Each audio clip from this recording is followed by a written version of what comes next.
ขั้นเรียบร้อยแล้วอย่าปรุงเครื่องอันนี้น้ำมันไปแจ่วไปมาปรุงเครื่องโอ้ยหอมยังเลยละเดี๋ยวปรุงก่อน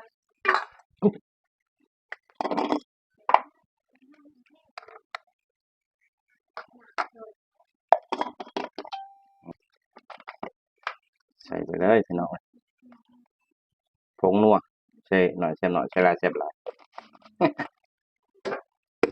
ข้าวคั่วพี่น้อง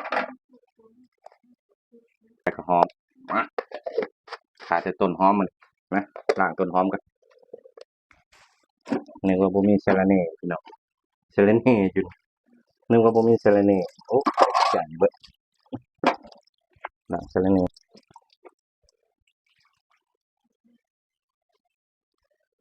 นี่เราได้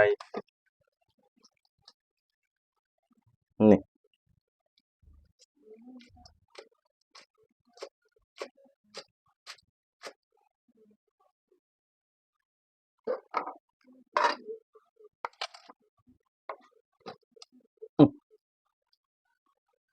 อันนี้เอาไว้ใส่แจ่วพี่น้องเอ้ยมาแซ่บๆแล้วนะกินดิบก็บ่ได้เมียว่ากินดิบจะได้ขัวคือเก่าพี่น้องลืมน้ำปลาแดกใส่น้ำปลาแดกก่อน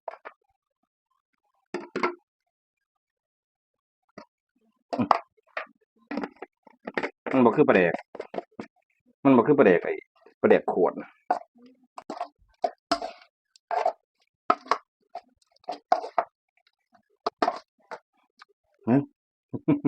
เป็นตาแซ่บพี่น้องมาเด้อผู้ใดอยากเด้อมาน้ำลายแตกกันเนาะผู้เฮ็ดยังน้ำลายแตกอยู่ชิมก็ได้พี่น้องขออนุญาตใส่มือเลย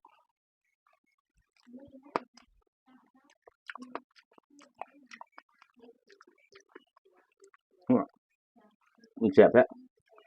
ว่าสิบ่กินดิบเนี่ย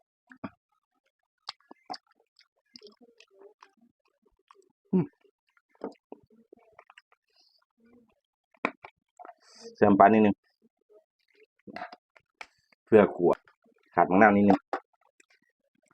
เพื่อขัวพี่น้อง